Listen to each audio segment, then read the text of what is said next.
Here live in Orlando, the Disney Sports Complex. They have tournaments everywhere in Orlando for the next 3 or 4 weeks. You got an 8-team tournament that's playing right now. You got another one Thanksgiving weekend. They're everywhere here. You got Davidson, Clemson, Missouri, Xavier, just to name a few. With all the tournaments that you see all over the country for basketball, there are a couple teams that are playing in the tournaments. Texas Southern's playing in one. Southern. Why not a HBCU basketball tournament? Why not one the weekend of the Florida Classic? One that would feature Florida A&M University, Bethune-Cookman University. Back in the day, both schools used to play each other. It was a moneymaker. I remember, because I was coaching the men's team and the women's team when that happened. But you bring in a different opponent for each one. And then you have a championship and consolation game. Sure money draw during these times of financial disparity. You get teams in to play another sport with arch rivals playing. Got a moneymaker. Same thing in Baton Rouge when you have Southern and Grambling playing. Same concept. You could have the same thing in the Celebration Bowl in Atlanta.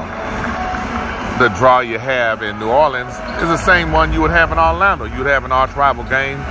You pit those two teams in there where they play somebody else. Hopefully they win and get to play in a championship game. But it would be a draw for the sports fans in the area who come to support the team, and the money, you could be able to make some money from it. But what is the key? Why is it that we haven't been able to successfully have one? Tried to have one in Atlanta about 3 years ago and never quite could get all of the sponsorship dollars that were needed to be able to pull it off. Now it's amazing the requirements HBCU schools put on somebody who tries to put together a tournament like that. But it's not the same requirements that they ask for if they're participating in another tournament. Sometimes we're harder and more difficult on our own. Same thing happens at our institutions. A lot of times our tolerance level is a lot shorter with the graduates of that institution than they are with somebody else who comes from outside. But that's a story on another day we'll bring up on Insights for you. But this is Mickey Clayton, CEO, President of Insight Sports, former head basketball coach for men and the women, but not at the same time, at Florida A&M University. Just bringing information to you from the way I see it from Insights.